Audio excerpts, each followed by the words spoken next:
मैं उम्मीद कर रहा हूं कि जब ये वीडियो आपके पास पहुंचेगा तो तब तक सुरंग से मजदूरों को निकालने की प्रक्रिया शुरू हो चुकी होगी, क्योंकि मुख्यमंत्री का अभी अभी ट्वीट आया है कि वे उत्तरकाशी रवाना हो गए हैं। दरअसल ये आपदा में अवसर का मामला है। सिलक्यारा में टनल में फंसे मजदूरों का रेस्क्यू अभियान तीव्र गति से चल रहा है। ये खबर आप भी पिछले 11 दिनों से लगातार देख और सुन रहे होंगे। तीव्र गति के बावजूद अब तक मजदूरों को रेस्क्यू क्यों नहीं किया जा सका है, यह जानने के लिए मैं घटना के 10वें दिन यानी 21 नवंबर को खुद सिलक्यारा पहुंचा। वहां मैंने क्या देखा, क्या सुना और क्या अनुभव किया, यह इस वीडियो में बताने का प्रयास करूंगा। आप वीडियो पूरा नहीं देखते तो मेरी मेहनत बेकार चली जाती है। पूरा वीडियो देखकर लाइक और कमेंट करते हैं तो ये मेरा बोनस होता है। चैनल सब्सक्राइब करें और बेल आइकन भी दबाएं। जन सरोकारों की पत्रकारिता को आगे बढ़ाने के लिए आपके सहयोग की जरूरत है। डिटेल डिस्क्रिप्शन में देख सकते हैं।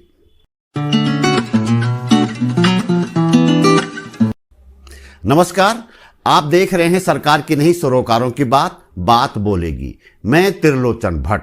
सुबह 7 बजे देहरादून से चलकर हम मसूरी, सुवाखोली, थत्यूड़ और चिन्यालीसौड़ होते हुए दोपहर करीब 1 बजे सिलक्यारा गांव पहुंचे। पूछने पर पता चला कि सुरंग करीब 2 किलोमीटर आगे सिलक्यारा बैंड के पास है।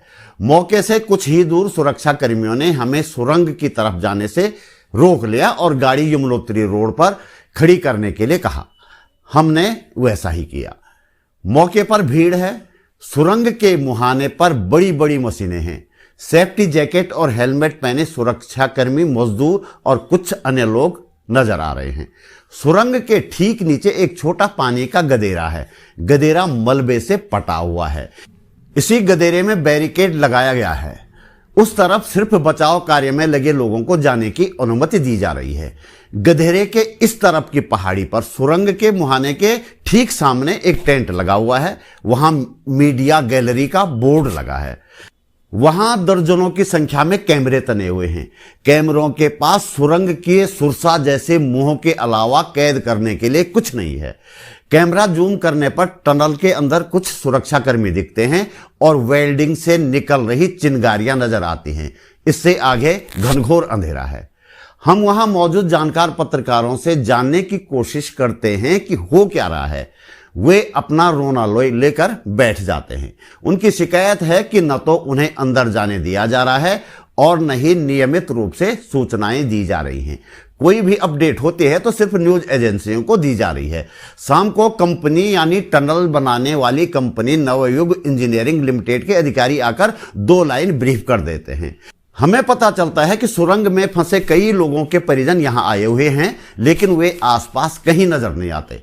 बताया गया कि उन्हें आसपास के होटलों या होम स्टे में ठहराया गया है।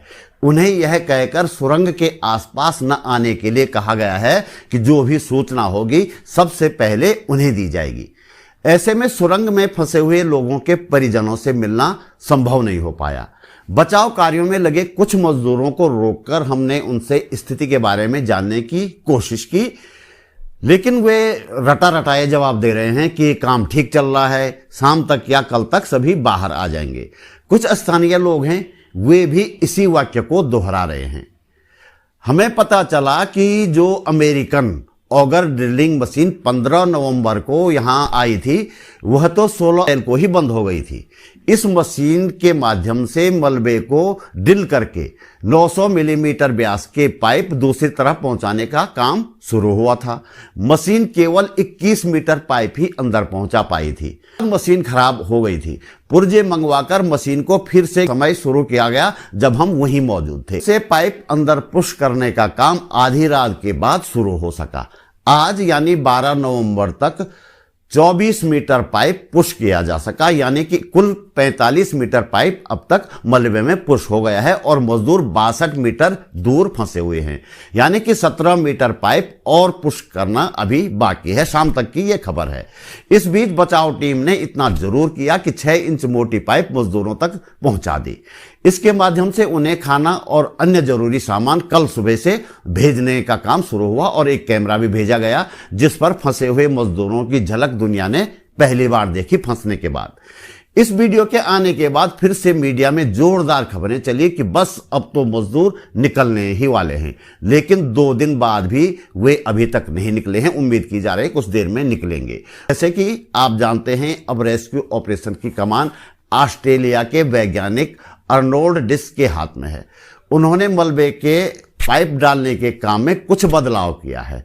900 मिलीमीटर के पाइप की जगह अब 800 मिलीमीटर के पाइप डाले जा रहे हैं के ठीक ऊपर से वर्टिकल ड्रिलिंग करके सुरंग काटकर अंदर जाने का भी एक प्लान तैयार किया गया है, लेकिन इसके लिए बड़ी ड्रिलिंग मशीन मंगवाई गई है।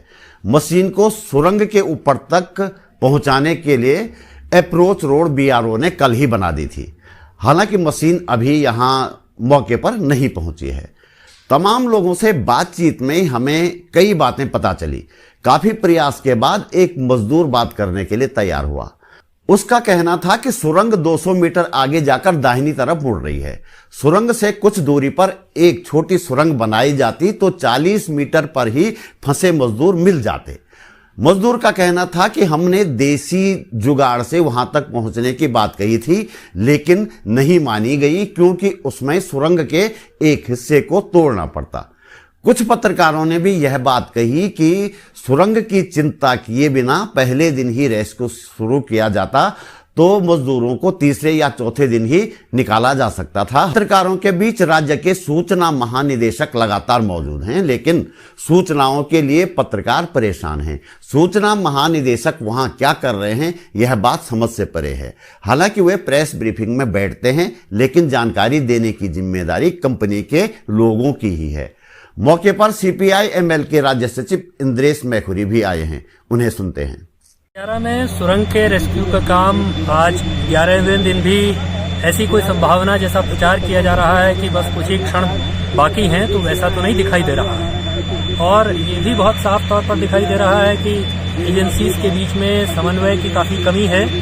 और ये भी जानकारी मिली कि परसों जिस दिन नितिन गडकरी जी आए थे, उनके सामने पत्रकारों ने कहा था कि उनको सूचना उपलब्ध नहीं हो रही है, और गडकरी जी ने उनको आश्वस्त किया था कि सूचना मिलेगी।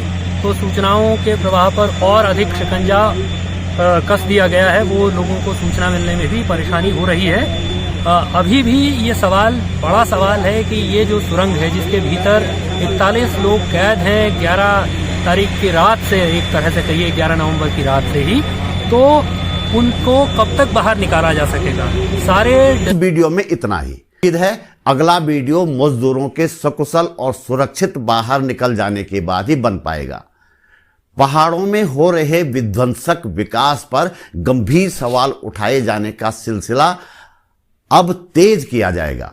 जल्दी मिलते हैं एक और वीडियो के साथ। नमस्कार।